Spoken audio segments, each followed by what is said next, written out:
morning, dear students. As you all know that our school, the Greenfield School International, is facilitated to teach you during this time of difficulty the lessons from our textbooks, because we don't know when our school can be reopened, and we are in such a crucial time of COVID-19, as you all know. And I request personally to parents as well as students at home to be safe at home, and you must eat fresh veggies and fruits and be healthy. And I'm so happy to meet you like this, okay, in order to teach you the lessons of this new academic year 2020 and 21. And this textbook of English of grade 8 is The Honeydew. The name of this textbook is Honeydew. I hope you all have downloaded the PDF textbooks through CBSE Online or any other app. And I request everyone to open up your textbooks so that we can start up the lesson. And when it comes to language, we have to learn the things through reading concept. And as you all know, we have certain competencies to improve our language learning. First one is speaking, listening, speaking, reading and writing. But when it comes to speaking, we should be aware of listening, and I never support that just by listening nobody will get speaking even. You have to speak to the person so that your speaking skills can be improved. Is that okay? And first of all, you must be able to speak to the people and try to read the information which is given in your textbook. And this NCERT textbooks, okay, across grade 6 to 12, if you check, very simplified Indianized English is used. Simplified and as well as the Indianized English, and you can easily understand without the help of dictionary as well. And also you can grow as an autonomous learner. Autonomous learner in the sense all by yourself without going to anybody and take the consultation. You can learn everything, the language as the form of stories and biographies, etc. And you can learn the information, you can get through this information, okay, all by reading. When you read the simplified English, automatically you can make it understand. Once you understand, you can apply that knowledge, okay, in order to answer your questions. And concept deliverance and concept understanding should go hand in hand. Anyhow, all of you must open the first lesson. Before we get into this lesson, the best Christmas present in the world, I just wanted to ask you a few questions. But I can't get the responses. At least you can share your responses with your family members. Why do we develop a habit of giving gifts to one another? What is the purpose of giving gifts to others? Why do we give gifts to others? So that we can get them back. Is that the purpose of giving gifts to others? We arrange gifts and we think about the gift, what to be given to the people whom we really love them, and we love and admire some people. To such people only we would like to arrange a gift, a presentation. Giving gifts is a kind of culture. And it's a kind of relationship. You wanted to make relationship with anybody. If you wanted to make your relationship much stronger, you would like to give gifts to your dearly people. Okay? In this lesson, what is the best Christmas present in the world? The word Christmas, when it comes to Christmas, Christmas is a time to love each other. Okay, Christmas is a time to share our love with others. And here, this person arranged a gift as a Christmas present, and he says that it's the best Christmas present ever. And he wanted to give this best one to somebody else. Who is that person? Who wants to give a gift to someone? Who is that person? And why this man wanted to give a gift? Why he wanted to make it so special? Why he wants to give the best Christmas present to his dearly person. Why?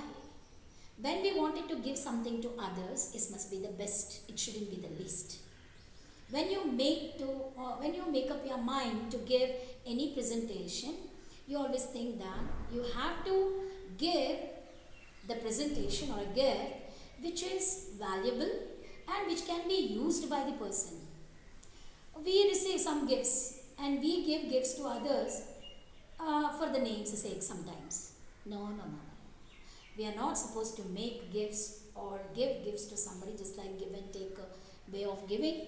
You have to give it which is very precious and which can be used or utilized well by the person one who receives it. Okay, let us get to this lesson, The Best Christmas Present in This World by Michael Morpurgo. Who is this man? Michael Morpurgo. Okay, there are some dates and periods of time in the history of the world that are so significant that everyone knows and remembers. Okay, in the world we come across too many dates and years that goes with it, and it has got some significance. Each day has got its own importance and significance. Okay, there are certain dates and the days of years are given. Okay, and here each date has got some significance, and you have to do this one, but actually I don't want to give this work as a home assignment because down it's given the answers are on page number 23. So there is no meaning of giving you any homework on this because in the same textbook on page 23 the answers are delivered. So I don't want to give it as a homework.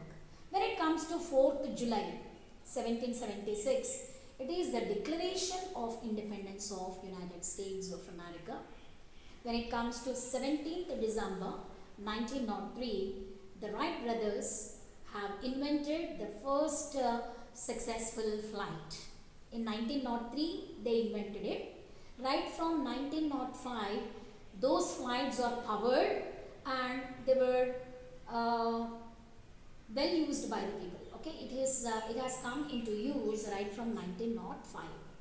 Okay, when it comes to 6th August 1945, it is the bomb attack on Hiroshima Nagasaki by America.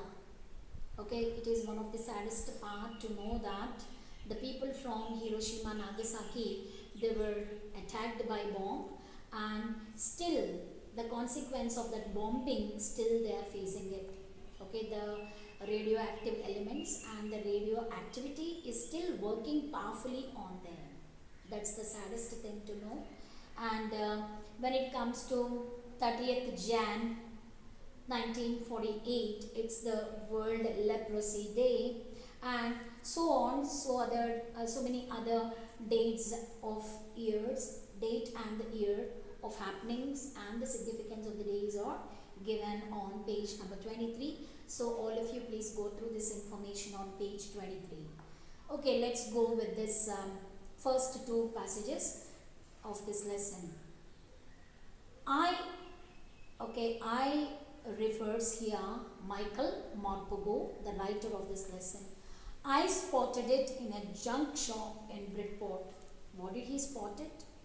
Spotted in the sense found out. Spotted means found out or saw it or found it somewhere. It's an informal way of seen. Okay, I have seen. Instead of saying I saw, he used the word spotted. Spotted means something that he found out or something that he discovered or something that he had seen it. I spotted it in a junk shop, the shop where the junk materials can be found. There he found one Bridport. Okay, and it is found in a junk shop, some article material is found in Bridport. Bridport is a place. Okay, Bridport is a place. There he had seen a roll top desk. The man said it was early 19th century. Okay, the man who was selling out this article had said that it belongs to 19th century. In Bridport, he had seen a roll top desk and it was of the early 19th century, and it was made up of oak. Okay, as you all know, pine trees, oak trees, cedar, etc. It is made up of the wood of oak. I had wanted one. Actually, he was badly in need of taking a roll top desk for writing purpose. So, if he wants to go for a new roll top desk, he had to spend a lot of money. That's the reason he wanted to check in a junk shop whether he could get any seconds. Okay, and I had wanted one, but they were far too expensive. Actually, even he found that article in a junk shop, but the article was not so cheaper one. It's not so cheap. Okay, it's too costly, it's too expensive. Please underline the word expensive. This one was in a bad condition. How was it? It was in a bad condition.